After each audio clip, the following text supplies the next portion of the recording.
আসসালামু আলাইকুম। এটিএন বাংলা সংবাদে সবাইকে স্বাগত জানাচ্ছি আমি চিন্তিয়া হক। শুরুতেই বিআরবি কেবল সংবাদ শিরোনাম। বাংলাদেশ ভারত সম্পর্ক আরো শক্তিশালী করার অঙ্গীকার দুই প্রধানমন্ত্রীর। মোদিকে বাংলাদেশ সফরের আমন্ত্রণ, শেখ হাসিনার সাথে সোনিয়া গান্ধীর সাক্ষাৎ। এমপি আনার হত্যার মাস্টারমাইন্ড আখতারুজ্জামান শাহীনের বিচার হবে ভারতে, জানালেন স্বরাষ্ট্রমন্ত্রী। খুনের রহস্য উদ্ঘাটনে কাজ করছে দুদেশের গোয়েন্দারা।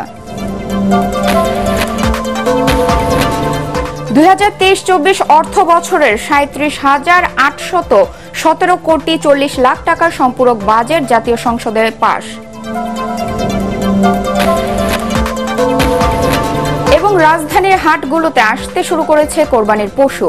ক্রেতা দর্শনার্থীদের ভিড় বাড়লেও জমে ওঠেনি বেচাকেনা।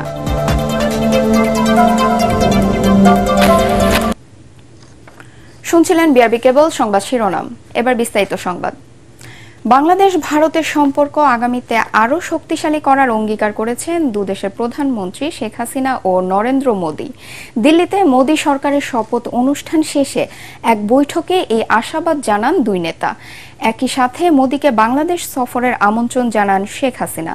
এদিকে শ্রীলঙ্কার প্রেসিডেন্টের সাথে সৌজন্য সাক্ষাতে বাংলাদেশে বিনিয়োগের আহ্বান জানিয়েছেন প্রধানমন্ত্রী। বিস্তারিত মনিউর রহমানের রিপোর্টে। और जैसे कि नए भारत का जिक्र है। মোদী সরকারের শপথ শেষে রাষ্ট্রপতি দ্রৌপদী মুর্মুর দেয়া নৈশভোজে যোগ দেওয়ার আগে সংক্ষিপ্ত মতবিনিময় করেন দুই প্রধানমন্ত্রী শেখ হাসিনা ও নরেন্দ্র মোদী। বন্ধুত্বপূর্ণ পরিবেশে অনুষ্ঠিত ওই বৈঠকে আবারও ভারতের প্রধানমন্ত্রী নির্বাচিত হয় নরেন্দ্র মোদীকে অভিনন্দন জানান শেখ হাসিনা। এক ব্রিফিংয়ে পররাষ্ট্রমন্ত্রী ডক্টর হাসান মাহমুদ জানান, দুই নেতা দূরদর্শী নেতৃত্বে বাংলাদেশ ও ভারতের মধ্যকার সম্পর্ক নতুন উচ্চতায় পৌঁছেছে, যা আগামীতে আরো সম্প্রসারিত হবে। শপথ গ্রহণের পরপর তার সাথে যে বৈঠক অনুষ্ঠিত হয়েছে, সেখানে ভবিষ্যতের দিনগুলোতে আমাদের দুই দেশের সম্পর্ক আরো গভীর হবে বলে আশাবাদ ব্যক্ত করেছেন। বাংলাদেশেও একই সরকার, ভারতেও একই সরকার, সুতরাং কাজের ধারাবাহিকতার ক্ষেত্রে কিছু সুবিধা রয়েছে এবং দুই দেশের সম্পর্কের মাধ্যমে আমাদের উভয় দেশের মানুষ কিন্তু উপকৃত হচ্ছে, বিশেষ করে কানেক্টিভিটির ক্ষেত্রে এবং অন্যান্য ক্ষেত্রে। কারণ ভবিষ্যতের দিনগুলোতেও আমাদের যে বহুমাত্রিক সম্পর্ক সেটি আরো বিস্তৃত হবে। মতবিনিময়কালে প্রধানমন্ত্রী নরেন্দ্র মোদীকে বাংলাদেশ সফরের আমন্ত্রণ জানান প্রধানমন্ত্রী শেখ হাসিনা। এদিকে দিল্লি সফরের শেষ দিন আবাসস্থল আইসিটি মৌর্য হোটেলে বাংলাদেশের সরকার প্রধানের সাথে সৌজন্য সাক্ষাৎ করেন শ্রীলঙ্কার প্রেসিডেন্ট রনিল বিক্রমাসিংহে। বৈঠকে বাংলাদেশের পর্যটন খাতে বিনিয়োগের আহ্বান জানিয়েছেন প্রধানমন্ত্রী। অর্থনৈতিক সংকটকালীন শ্রীলঙ্কার পাশে থাকায় প্রধানমন্ত্রীকে ধন্যবাদ জানান প্রেসিডেন্ট রনিল বিক্রমাসিংহে। কৃষি ক্ষেত্রে সহযোগিতার ব্যাপারে বিস্তারিত আলোচনা হয়েছে। কৃষি এবং ট্যুরিজম ক্ষেত্রে সহযোগিতা, কিভাবে বাংলাদেশে ট্যুরিজমের ক্ষেত্রে শ্রীলঙ্কার ইনভেস্টমেন্ট আসতে পারে সে নিয়ে আলোচনা হয়েছে এবং মেরিটাইম সেক্টরে আমরা কিভাবে সহযোগিতা করতে পারি এ নিয়ে বিস্তারিত আলোচনা হয়েছে। মাননীয় প্রধানমন্ত্রী মহামান্য রাষ্ট্রপতিকে, শ্রীলঙ্কার রাষ্ট্রপতিকে জিজ্ঞেস করেছেন কখন বাংলাদেশে যেতে পারবেন। তিনি বলেছেন যে তাদের সামনে ইলেকশন, বাট তার বাংলাদেশে যাওয়ার ইচ্ছা আছে। এছাড়াও প্রধানমন্ত্রী শেখ হাসিনার সাথে সৌজন্য সাক্ষাৎ করেন ভারতের কেন্দ্রীয় মন্ত্রী এস জয়শঙ্কর। বৈঠকে দুদেশের মধ্যে বিদ্যমান দ্বিপাক্ষিক সম্পর্ক নিয়ে আলোচনা করেন তারা। মনিউর রহমান, এটিএন বাংলা। এদিকে প্রধানমন্ত্রী শেখ হাসিনার সাথে সাক্ষাৎ করেছেন কংগ্রেসের সংসদীয় দলের চেয়ারপারসন সোনিয়া গান্ধী।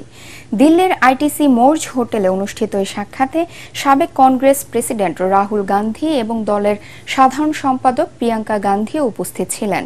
এ সময় শেখ হাসিনার সাথে আবেগঘন মুহূর্ত কাটান গান্ধী পরিবার। ইন্ডিয়ান ন্যাশনাল কংগ্রেস তাদের অফিসিয়াল পেজে প্রধানমন্ত্রীর সাথে সোনিয়া গান্ধীর সাক্ষাতের সংবাদটি প্রকাশ করে জানায়, বৈঠকে দুই নেত্রী বাংলাদেশ ও ভারতের মধ্যে বিদ্যমান পারস্পরিক বিশ্বাস, সহযোগিতা এবং উন্নয়নের নানা দিক নিয়ে আলোচনা করেন। 3 দিনের সফর শেষে দিল্লি থেকে দেশে ফিরেছেন প্রধানমন্ত্রী শেখ হাসিনা। প্রধানমন্ত্রী ও তার সফর সঙ্গীদের বহনকারী বিমান বাংলাদেশ এয়ারলাইন্সের বিশেষ ফ্লাইটটি সোমবার সন্ধ্যা 7:15টায় হযরত শাহজালাল আন্তর্জাতিক বিমানবন্দরে অবতরণ করে। সেখানে তাকে অভ্যর্থনা জানান মন্ত্রিপরিষদের সদস্য, প্রধানমন্ত্রীর কার্যালয় সহ সরকারি ঊর্ধ্বতন কর্মকর্তারা। ভারতের প্রধানমন্ত্রী নরেন্দ্র মোদীর আমন্ত্রণে তার শপথ অনুষ্ঠানে যোগ দিতে গত শনিবার দিল্লি যান সরকার প্রধান। সংসদ সদস্য আনোয়ারুল আজিম হত্যাকাণ্ডের মাস্টারমাইন্ড আখতারুজ্জামান শাহীনের বিচার ভারতে হবে বলে জানিয়েছেন স্বরাষ্ট্রমন্ত্রী আসাদুজ্জামান খান কামাল। হত্যার সাথে জড়িত অনেকের নামই সামনে আসছে বলেও জানান তিনি। দেশে যেহেতু ঘটনা ঘটেছে, তারা তাদের আসামিকে তাদের ফেরত নেওয়া, তাকে বন্দী করার দায়িত্ব তাদের। আমি যতটুকু জানি ভারতের সঙ্গে বন্দী বিনিময় চুক্তি যুক্তরাষ্ট্রে আছে। সেই ক্ষেত্রে হয়তো সেই সুবিধাটা আমার মনে হয় ভারত সরকার পাবেন। চলতি অর্থ বছরের জন্য ৩৭,৮১৭ কোটি ৪০,৫৭,০০০ টাকার সম্পূরক বাজেট পাশ হয়েছে জাতীয় সংসদে। অর্থমন্ত্রী আবুল হাসান মাহমুদ আলী বিলটি সংসদে উত্থাপন করলে কণ্ঠ ভোটে তা পাশ হয়। চলতি অর্থ বছরের মূল বাজেটে ৬২টি মন্ত্রণালয় ও বিভাগের অনুকূলে ৭,৬১,৭৮৫ কোটি টাকা বরাদ্দ ছিল। সংশোধিত বাজেটে ২২টি মন্ত্রণালয় ও বিভাগের বরাদ্দ বেড়েছে ৩৭,৮১৭ কোটি টাকা। ৪০টির বাজেট অপরিবর্তিত রয়েছে অথবা হ্রাস পেয়েছে। সার্বিকভাবে ৪৭,৩৬৭ কোটি টাকা হ্রাস পেয়ে সংশোধিত বাজেট হয়েছে ৭,১৪,৪১৮ কোটি টাকা। দেশের সামষ্টিক অর্থনীতি ভঙ্গুর ও অস্থিতিশীল বলে মন্তব্য করেছেন অর্থনীতিবিদরা। রাজধানীর একটি হোটেলে নিউজপেপার ওনার্স অ্যাসোসিয়েশন ও সম্পাদক পরিষদ আয়োজিত আলোচনায় তারা বলেন, এ অবস্থায় বাজেটের আয় ব্যয়ের হিসাব মেলানো চ্যালেঞ্জিং। ব্যাংকিং খাত নিয়ন্ত্রণহীন ও অরক্ষিত অবস্থায় রয়েছে মন্তব্য করেন বক্তারা। আরও জানাচ্ছেন হুমায়ুন চিশতি। এই যদি ৫,৬০,০০০ প্রস্তাবিত বাজেট নিয়ে নিউজপেপার ওনার্স অ্যাসোসিয়েশন ও সম্পাদক পরিষদের আলোচনায় অংশ নেন দেশ বরেণ্য অর্থনীতিবিদরা। বাস্তবতা চিন্তা করে বাজেট প্রণয়ন করা হয়নি বলেই মনে করেন তারা। ব্যাংকিং খাত নিয়ন্ত্রণহীন ও অরক্ষিত অবস্থায় রয়েছে বলে মন্তব্য করেন তারা।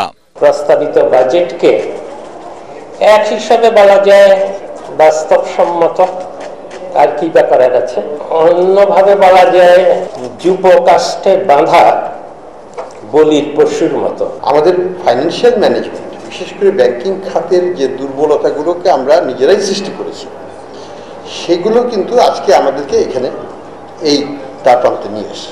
আলোচকরা বলেন, কঠিন সময়েও বাজেটে সাধারণ মানুষের কথা ভাবা হয়নি, বরং আমলাদের সুযোগ সুবিধা নিশ্চিত করা হয়েছে। চলমান যে দর্শন সরকারের, অর্থাৎ ক্ষমতাশীলদের, দুর্নীতিবাজদের, তাদেরকে আমি সুবিধা দিব, অন্যদেরকে ছিটে ফোটা এদিক সেদিক দিব, কারণ তারা সেটা গ্রহণ করলে করুক, তারা চিৎকার করলে করুক, তাদের কোনো মাথা ব্যথা নাই। তো সেই রকম একটা পদক্ষেপ আমরা দেখছি। এই বাজেটের দিকটা আমি বলবো মানুষের জন্য, সাধারণ মানুষের জন্য কোনো কিছু নাই, কর্মসংস্থান কথাবার্তা কিছু বলার। বাজেটে যুবকরা কোথায় এজ এ টার্গেট গ্রুপ, তাদের জন্য বিশ্বাসযোগ্য কর্মকৌশল কোথায়? অর্থনীতিতে স্থিতিশীলতা আনতে বাজেট সংকোচনের বিকল্প নেই বলে মনে করেন অর্থনীতিবিদরা। হুমায়ুন চিশতি, এটিএন বাংলা, ঢাকা।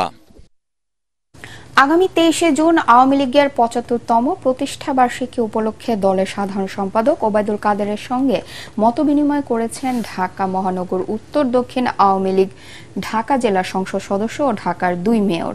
পরে ওবায়দুল কাদের জানান, দলের প্রতিষ্ঠা বার্ষিকী কর্মসূচি হিসেবে ২১শে জুন শোভাযাত্রা, ২৩শে জুন বঙ্গবন্ধু ভবনে শ্রদ্ধা নিবেদন ও বিকেলে সোহরাওয়ার্দী উদ্যানে আলোচনা সভার আয়োজন করা হয়েছে। এছাড়া সিটি কর্পোরেশনগুলো আলাদা অনুষ্ঠান আয়োজন করবে। এর মধ্যে রয়েছে নৌকা বাইচ, সাইকেল শোভাযাত্রা ও সাংস্কৃতিক অনুষ্ঠান। সাংবাদিকদের প্রশ্নের জবাবে তিনি জানান, ভারতের প্রধানমন্ত্রী নরেন্দ্র মোদী ও শেখ হাসিনার দ্বিপাক্ষিক বৈঠকের পর দুদেশের স্বার্থ সংশ্লিষ্ট বিষয়ে আলোচনার বিষয়বস্তু ভারত সফর শেষে তুলে ধরবেন প্রধানমন্ত্রী শেখ হাসিনা। ডিজিটাল বাংলাদেশ বিনির্মাণের পর স্মার্ট বাংলাদেশ গড়তে আমরা প্রস্তুত হচ্ছি। ঠিক এ সময় আমাদের পার্টির প্রতিষ্ঠা বার্ষিকী উদযাপন। বিদেশি যারা কূটনীতিক আছেন, বিভিন্ন দূতাবাসের তাদের আমরা আমন্ত্রণ জানাবো। কে আমাদের প্রতিপক্ষ পক্ষ সেটা আমরা দেখব।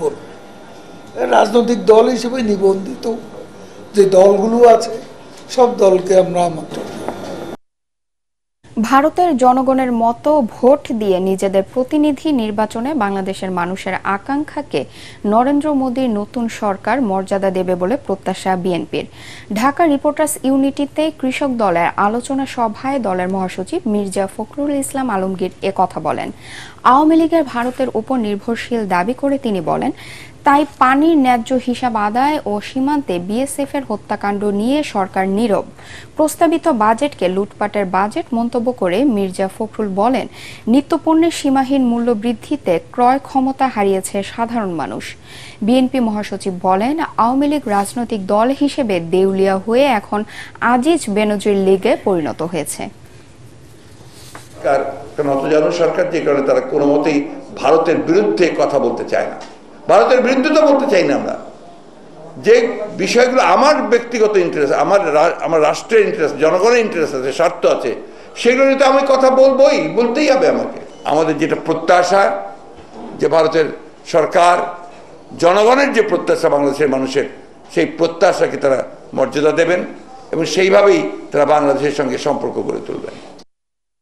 সাবেক সেনাপ্রধান আজিজ আহমেদের দুই ভাইয়ের পাসপোর্ট জালিয়াতির ঘটনা অনুসন্ধানে পাসপোর্ট অফিসে চিঠি দিয়েছে দুদক। সত্যতা পাওয়া গেলে আইন অনুযায়ী ব্যবস্থা নেওয়া হবে বলে জানান দুদক চেয়ারম্যান। তিনি বলেন, শুধু আজিজ নয়, সাবেক পুলিশ প্রধান বেনজির আহমেদের বিরুদ্ধেও আইন অনুযায়ী ব্যবস্থা নেওয়া হবে। দুদকে এক অনুষ্ঠানে এসব কথা বলেন তিনি। রিপোর্টে জানাচ্ছেন মাহবুব কবির চপল।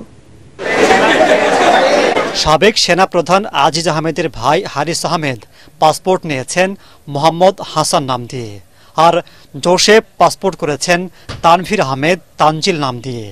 পিতামাতার নাম ও ভুয়া ঠিকানা ব্যবহার করে 2030 সাল পর্যন্ত পাসপোর্ট নিয়েছেন তারা। এমনকি তাদের দুজনের স্ত্রীও একইভাবে জালিয়াতি করে পাসপোর্ট নিয়েছেন। এসব তথ্য গণমাধ্যমে প্রচারের পর ব্যাপক সমালোচনার সৃষ্টি হয়েছে। অভিযোগ উঠেছে, সাবেক সেনাপ্রধান আজিজ আহমেদ ক্ষমতার অপব্যবহার করে এসব করেছেন। বিষয়টির অনুসন্ধানে পাসপোর্ট অফিসে চিঠি দেওয়া হয়েছে বলে জানান দুদক চেয়ারম্যান। ভাই মিথ্যা তথ্য দিয়ে পাসপোর্ট নিছে, এটা আজিজের দোষ তো না, এটা তার ভাই এবং পাসপোর্ট ডিপার্টমেন্টের লোক। আর দুই হলো ন্যাশনাল আইডি কার্ড নিচ্ছে, সেটা আমরা সত্যতা যাচাইয়ের জন্য দুই সংস্থাকে লিখে পাঠাই দিছি। দুদক চেয়ারম্যান জানান, সাবেক পুলিশ প্রধান বেনজির আহমেদের পক্ষ থেকে সময় বাড়ানোর আবেদন করা হয়নি। ন্যায় বিচারের স্বার্থেই তাকে সময় দেওয়া হয়েছে। বেনজিরের আবেদন আমাদের গেটে দিয়ে গেছে জনৈক ব্যক্তি, তার নাম পরিচয় আমরা জানি না। প্রথম তারিখে না আসলে তাকে আরেকটা সুযোগ দেওয়া যায়, শতকরা 100 জনকে, সে ওই বিবেচনায় তাকে দেওয়া হয়েছে সময়। আপনারা বলতেছেন যে দুদক বিদেশে যাওয়ার ব্যবস্থা করে দিছে, দুদক ব্যবস্থা করে দিছে টাকা সমস্ত উঠাই দেওয়ার জন্য।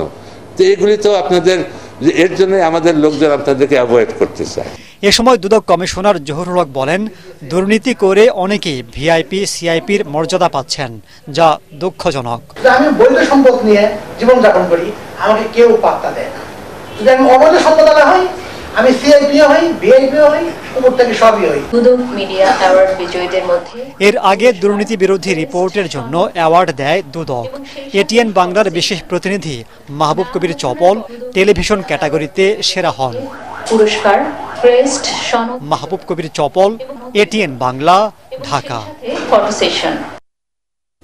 সাবেক সেনাপ্রধান জেনারেল আজিজ আহমেদের দুই ভাইয়ের এনআইডি জালিয়াতির ঘটনায় তদন্ত কমিটি গঠন করা হয়েছে বলে জানিয়েছেন প্রধান নির্বাচন কমিশনার কাজী হাবিবুল আওয়াল। নির্বাচন কমিশন ভবনে এক অনুষ্ঠানে তিনি একথা জানান। উপজেলা নির্বাচনে 37% মানুষ ভোট দিয়েছে জানিয়ে সিইসি বলেন, অতীতের তুলনায় এবার নির্বাচনের সহিংসতা অনেক কম হয়েছে। দুটো কমিটি করা হয়েছে, অতীতেও কিছু লোককে গ্রেপ্তার করা হয়েছে, অ্যারেস্ট করা হয়েছে।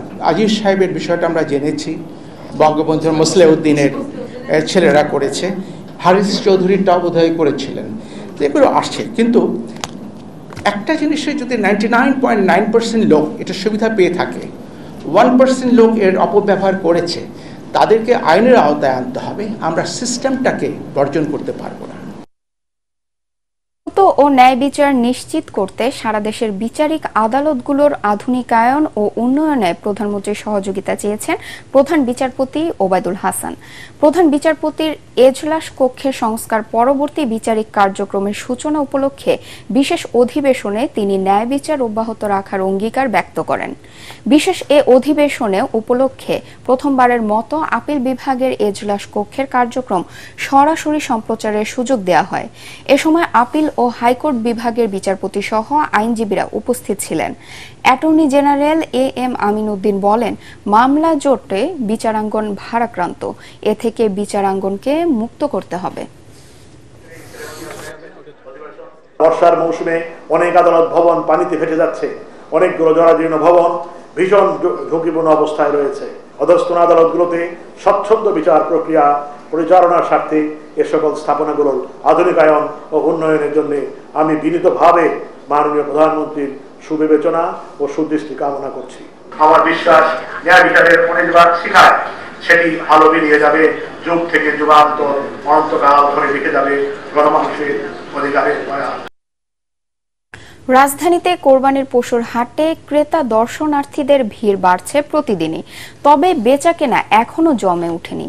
ব্যাপারীরা বলছে খাদ্যপণ্য ও যাতায়াত খরচ বাড়ায় এবার আগের তুলনায় পশুর দাম বেড়েছে অন্তত 20% বেশি। রিপোর্ট করছেন আদ্দিন সজীব।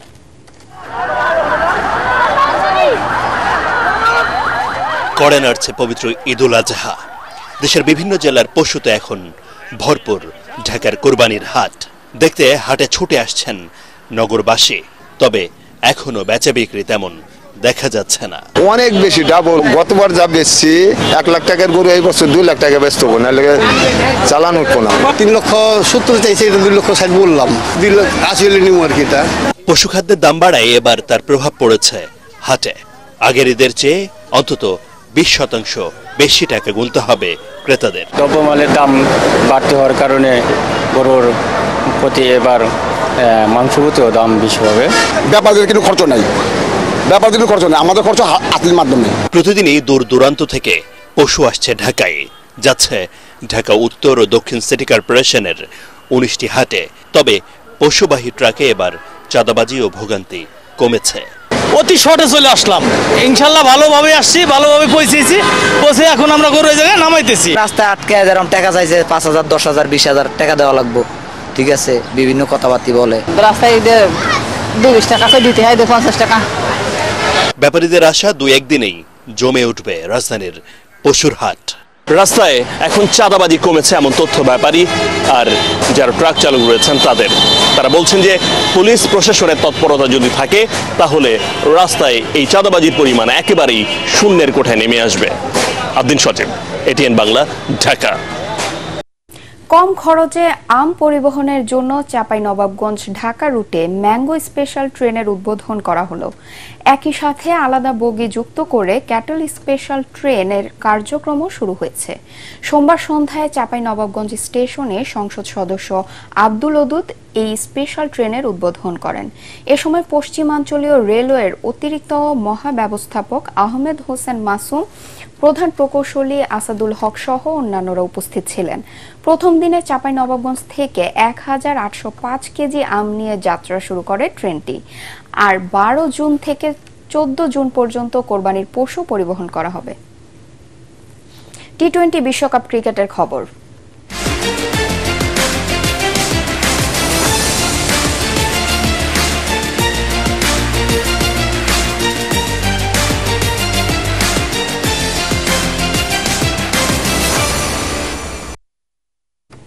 টি-20 বিশ্বকাপের শেষ বল পর্যন্ত লড়াই করল বাংলাদেশ, তবে কাঙ্ক্ষিত জয় পেল না। নিউ ইয়র্কে লো স্কোরিং ম্যাচে দক্ষিণ আফ্রিকার কাছে 4 রানে হারল নাজমুল হোসেন শান্তর দল। 114 রানে জয়ের টার্গেটে নেমে 7 উইকেটে 109 রানে থামে বাংলাদেশের ইনিংস। শেষ ওভারে জয়ের জন্য 11 রানের প্রয়োজন থাকলেও ব্যর্থ হয় লাল সবুজের দল। দলের পক্ষে সর্বোচ্চ 37 রান সংগ্রহ করেন তাওহিদ হৃদয়, 20 রান করেন মাহমুদুল্লাহ। নিউ ইয়র্কের নাসল স্টেডিয়ামে এর আগে টস জিতে ব্যাটিংয়ে নেমে 6 উইকেটে 113 রানে থামে দক্ষিণ আফ্রিকা। দলের পক্ষে সর্বোচ্চ 46 রান করেন হেনড্রিক্স ক্লাসেন। বাংলাদেশের বোলারদের মধ্যে তানজিম হাসান সাকিব 18 রানে 3টি উইকেট তুলে নেন। এই জয়ে প্রতিযোগিতার সুপার 8 নিশ্চিত হলো প্রোটিয়াদের। পার্টেক্স খেলার খবর।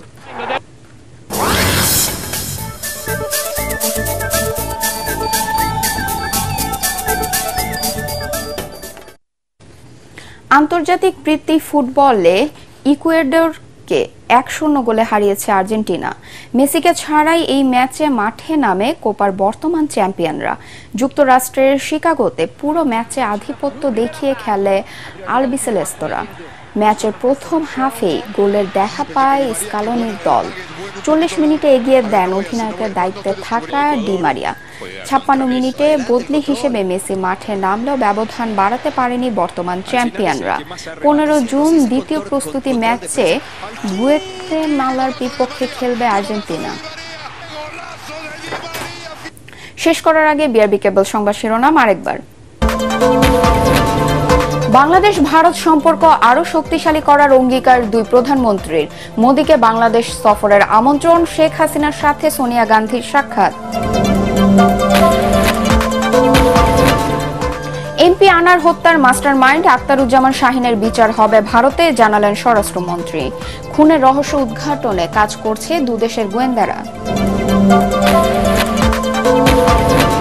2023-24 অর্থ বছরে 37,817 কোটি 40 লাখ টাকার সম্পূরক বাজেট জাতীয় সংসদে পাস।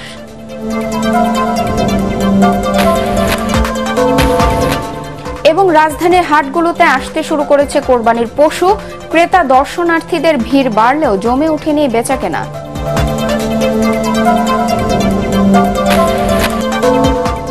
পরবর্তী সংবাদ দেখার আমন্ত্রণ জানিয়ে এখনকার মতো শেষ করছি। এটিএন বাংলা সংবাদ ইউটিউবে দেখতে ব্রাউজ করুন youtube/ATN Bangla News। ধন্যবাদ সবাইকে।